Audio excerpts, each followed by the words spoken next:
سامعین و ناظرین، جیسا کہ آپ سب جانتے ہیں کہ فلاح ریسرچ فاؤنڈیشن شاخ گلبرگہ شریف کی جانب سے 12 اور 13 نومبر کو شہر گلبرگہ شریف دیار بندہ نواز میں 2 روزہ عظیم الشان پروگرامز منعقد کیے گئے تھے، جس کی چند جھلکیاں سامعین اور ناظرین کے لیے پیش کی جاتی ہے۔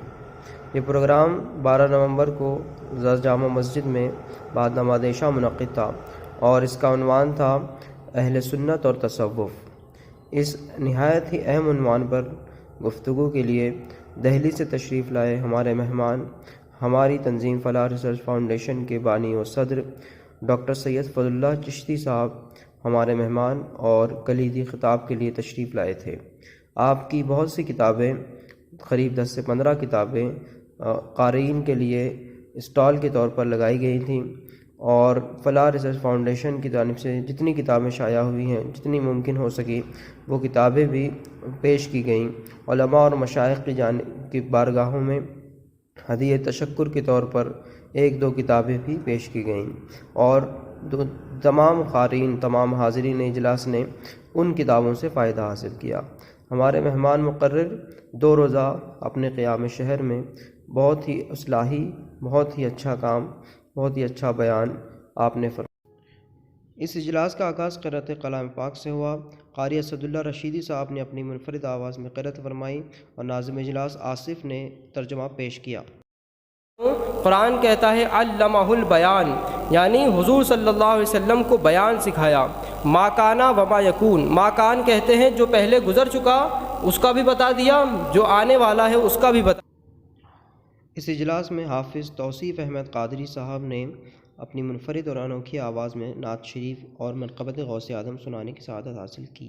نگاہیں جمی ہیں مسجد میں آئے گا سارا عالم، مسجد میں آئے گا سارا عالم، جب پکاریں گے یا غوث اعظم، مسجد میں آئے گا سارا عالم، مسجد میں آئے گا سارا عالم، جب پکاریں گے یا غوث اعظم، وہ نکل آئیں گے جالیوں سے اور قدموں میں گر جائیں گے ہم، پھر کہیں گے اے بگڑی بنا دو غوث اعظم، پھر کہیں گے کہ بگڑی بنا دو، جالیوں پر نگاہیں جمی ہیں، جمی ہیں جالیوں پر نگاہیں جمی ہیں۔ آپ کے علاوہ سید حسین رضوی صاحب نے اعلیٰ حضرت کا کلام نعت شریف کی شکل میں پیش فرمایا۔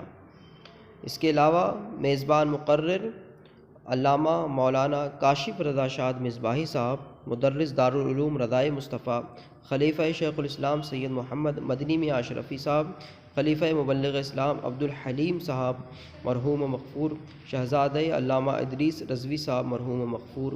آپ نے تزکیہ نفس پر نہایت ہی سیر حاصل گفتگو کی اور سامعین کو بتایا کہ تصوف کی اصل کیا ہے اور تزکیہ نفس اور نفس کشی کیسے کی جاتی ہے۔ آپ سماعت کریں۔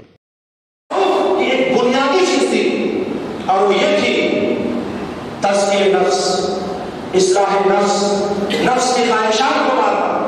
عالم یہ ہے کہ یہی بنیادی چیزیں ہیں، لیکن اسی بنیاد کو آج تو گروہ صوفیہ میں بھی دیکھا نہیں جا رہا، ورنہ تو عالم یہ ہے سالوں سے جھلتے ہوئے آ رہا ہوں، مگر مجھے ایسا لگ رہا ہے کہ اب یہ زخم مجھ سے بھی نکل کر کے دوسرے علماء کے قدموں تک جا رہا ہے، یہ دوسرے علماء کے جسم تک جا رہا ہے، یہ دوسرے علماء کے سروں تک جا رہا ہے، اور جو زخم پیدا کر رہا ہے وہ اپنے آپ کو محفوظ سمجھ رہا ہے۔ لہٰذا اس وجہ سے میں نے کچھ گفتگو جذباتی بھی کی ہے، لہٰذا اگر کوئی ایسی بات ہو تو میں معذرت خواہ ہوں. اللہ کریم کی بارگاہ میں دعا ہے کہ ہمیں اور آپ سبھی کو تاجدار بریلی اعلیٰ حضرت امام احمد رضا خان فاضل بریلوی علیہ رحمت و رضوان فرماتے ہیں، رضا نفس دشمن ہے دم میں نہ آنا، رضا نفس دشمن ہے دم میں نہ آنا، کہاں تم نے دیکھے ہیں چندرانے والے، کہاں تم نے دیکھے ہیں چندرانے والے. غور کریں، یہ وقت کا مجدد کہہ رہا ہے. اعلیٰ حضرت جو اعلیٰ حضرت کے نام پر خود کو اپنی جاگیریں سمجھ بیٹھے ہیں، میں ان سے بھی کہنا چاہتا ہوں، جو اعلیٰ حضرت کی نعت پڑھ کر کے سمجھتے ہیں کہ ہم بڑے صوفی ہو گئے، جو قوال اعلیٰ حضرت کے نعتیہ اشعار کو اپنی قوالی میں پڑھتے ہیں، وہ اعلیٰ حضرت کہتے ہیں رضا نفس دشمن ہے دم میں نہ آنا. وقت کا مجدد، بلکہ حضرت کاشف رضا صاحب کے جملے مجھے یاد آ رہے ہیں کہ وقت کا مجدد وہ ہوتا ہے جس سے وقت کا قطب اور ابدال بھی رجوع کرتا ہے. شہر میں وہ احباب جنہوں نے یہ تہمت باندھی کہ اعلیٰ حضرت یقیناً بڑے ولی ہو سکتے ہیں، بڑے عالم ہو سکتے ہیں، ولی نہیں ہیں، میں انہیں بتا دوں، وہ فرماتے ہیں رضا نفس دشمن ہے دم میں نہ آنا، کہاں تم نے دیکھے ہیں چندرانے والے.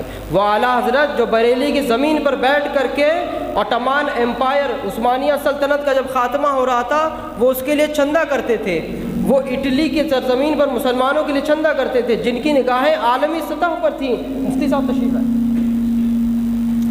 وہ اعلیٰ حضرت کہتے ہیں رضا نفس دشمن ہے دم میں نہ آنا، کہاں تم نے دیکھے ہیں چندرانے والے.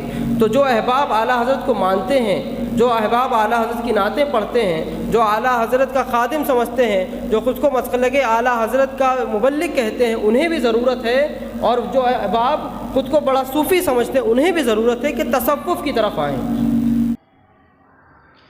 اب آتے ہیں خلیفہ شیخ الاسلام، خلیفہ قائد ملت، خلیفہ امین ملت حضرت ڈاکٹر سید محمد فضل اللہ چشتی صاحب، بانی و صدر فلاح ریسرچ فاؤنڈیشن نئی دہلی. آپ نے تصوف اور اہل سنت پر نہایت ہی سیر حاصل گفتگو فرمائی. اس کی چند جھلکیاں آپ کے گوش گزار کی جاتی ہیں. کون سی ہجری چل رہی ہے؟ 1444. 440 ہجری کے آس پاس کے بزرگ ہیں.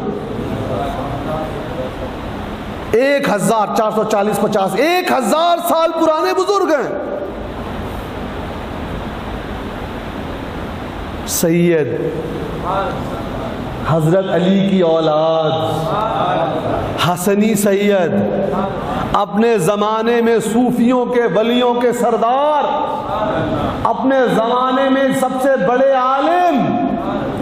اگر آپ کو آج کا کوئی شخص کوئی ایسی بات بولے تو داتا گنج بخش علی ہجوری رضی اللہ عنہ سے ٹکرائے تو سمجھ جائیے گا وہ شخص غلط ہے، داتا گنج بخش غلط نہیں ہے. کیونکہ غریب نواز وہاں جا کے مراقبہ کر کے روحانی فیض لے رہے ہیں. تو داتا گنج بخش ہجوری رضی اللہ عنہ کے کیا عقیدہ تھا کیسے معلوم ہوگا؟ سوال ہے کہ نہیں ہے؟ پڑھنا پڑے گا. آئیے حضرت بندہ نواز گیسو دراز رضی اللہ عنہ کے دادا پیر کا عقیدہ دیکھیں. بندہ نواز گیسو دراز رضی اللہ عنہ کے دادا پیر کون ہیں؟ حضرت نظام الدین اولیاء رحمت اللہ علیہ. ہم کشف المحجوب کو وہی چھوڑتے ہیں. ابھی کیا لکھتے ہیں؟ میں عبارت پڑھتا ہوں.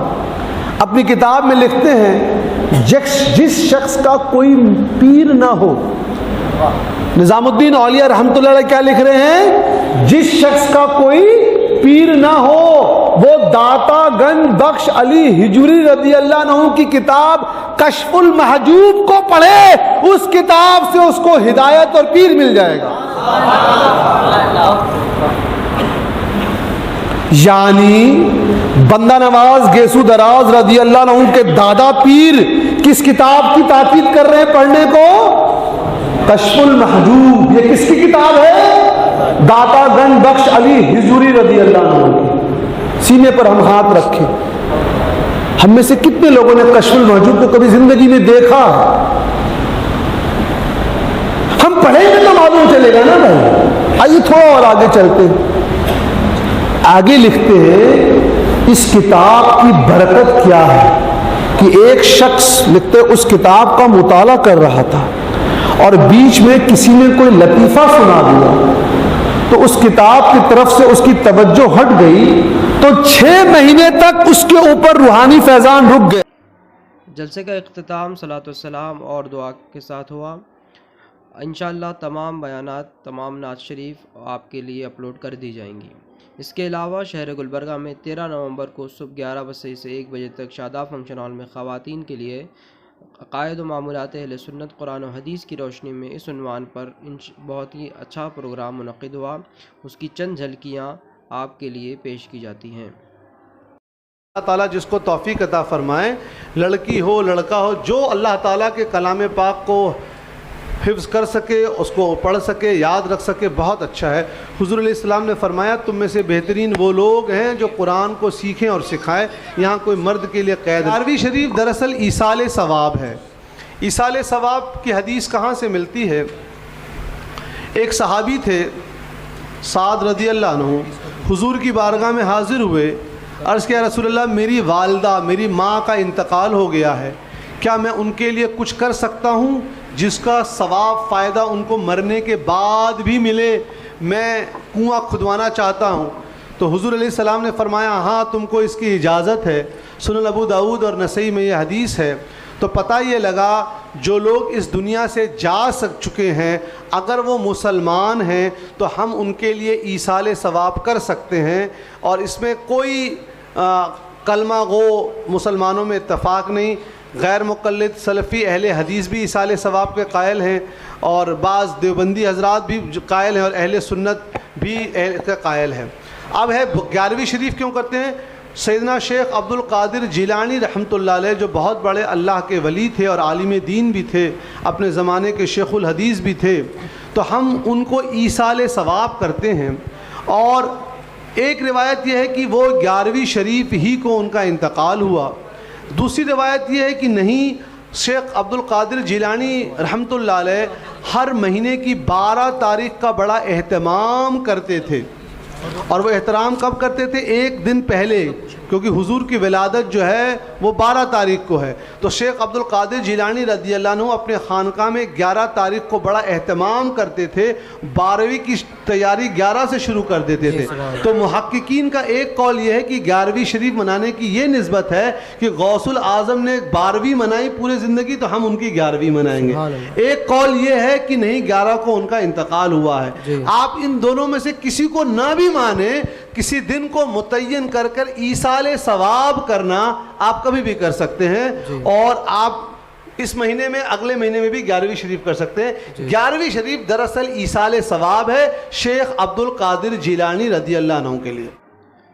اس سنہرے موقع پر ڈاکٹر سید فضل اللہ چشتی صاحب کا ایک انٹرویو ہمارے local channel voice of Gulbarga نے لیا، جس کو ڈاکٹر علامہ کاشف رضا شاد مصباحی صاحب نے ہوسٹ کیا۔ مثلاً ہم یوتھ کے لیے کریئر گائیڈنس کے لیے ہم سیشنز کریں گے، اور جو نشے کی بیماری پھیل رہی ہے اس میں ہم گورنمنٹ کے ایجنسیز کے ساتھ مل کر ڈرگس اور انٹاکسیکینٹ شراب کے خلاف جو ہے مہم چلائیں گے، اور نوجوان بچوں کو تصوف کے قریب لانے کے لیے اہل سنت و جماعت کی تعلیمات کو ہم فروغ دیں گے۔ خواتین کے کو جو ایک یہ تصور دیا جا رہا ہے کہ اسلام میں معاذ اللہ خواتین کو حقوق نہیں ہے، اس شک کو دور کرنے کے لیے ہم خواتین کے لیے سیشنز کریں گے، اور آگے چل کر ہم الحمدللہ یہاں پہ ایجوکیشن انسٹیٹیوٹ بھی قائم کرنے کا ایک چھوٹا ادارہ رکھتے ہیں۔ وہ کوئی اسکول نہیں ہوگا، لیکن اس طرح کے اسپیشلائز 6 دن 7 دن کے کورسز ہوں گے جہاں پر ہم ورک شاپ اور ٹریننگ سیشنز کر کے بچوں کو تیار کریں گے۔ ناظرین، ہمارے مہمان ڈاکٹر سید محمد فضل اللہ چشتی صاحب قبلہ نے جہاں انہوں نے آنے والے دنوں میں کام کرنے کے عزائم اور ارادے کو بیان فرمایا، وہیں آپ سے ہم نے موجودہ حالات کی روشنی میں مذہبی اور غیر مذہبی سطح پر ہونے والے بہت سارے کام اور اس کے متعلق بہت ساری ضروری اور اہم باتوں پر گفتگو کی، اور سید صاحب نے بڑی خوبصورتی سے ان ساری چیزوں کا جواب دیا ہے۔ انشاءاللہ مکمل انٹرویو، مکمل بیانات آپ کے لیے اپلوڈ کر دی جائیں گی۔ اس دورے میں بہت سے دانشوران قوم و ملت نے سید صاحب سے ملاقاتیں کی، اور بہت سے ملی مسائل پر، بہت سے قومی مسائل پر، سماجی مسائل پر، عالمی مسائل پر بہت ہی سیر حاصل گفتگو ہوئی اور ہم نے بہت سے احباب سے گزارشات کی، انہوں نے اپنے فیڈ بیک کو پیش کیا اور اس کے ساتھ یہ 2 روزہ عظیم الشان پروگرام اپنے پائے تکمیل کو پہنچا۔ پھر سید صاحب دہلی تشریف لے گئے۔ انشاءاللہ سید صاحب کے دورے گلبرگہ میں اور کرناٹک میں ہوتے رہیں گے اور ہم فلاح ریسرچ فاؤنڈیشن کی جانب سے اسی کے بینر تلے کام کرتے رہیں گے۔ ہمارا پیغام بس یہی ہے، جیسا کہ آپ سید صاحب کی زبان سے سن سکتے ہیں، بس ایک ہے، کوئی سنی کسی خانقاہ کا ہو، کسی سلسلے کا ہو، جو سنی ہے وہ ہمارا ہے۔ اگر باپ میں اور چچا میں اختلاف ہو جائے تو کیا بچوں کو یہ طاقت ہے کہ ان پر انگلی اٹھائیں؟ سارے سنی علماء کی عزت کیجئے، سارے سنی خانقاہوں سے محبت کیجئے، یہ ایک ریولیوشن آ جائے تو بہت بڑا کام ہو جائے گا۔ اتحاد زندگی ہے، اختلاف موت ہے۔ ہم سے جڑنے کے لیے ہمارے اس فون نمبر پر رابطہ کیجیے۔ السلام علیکم۔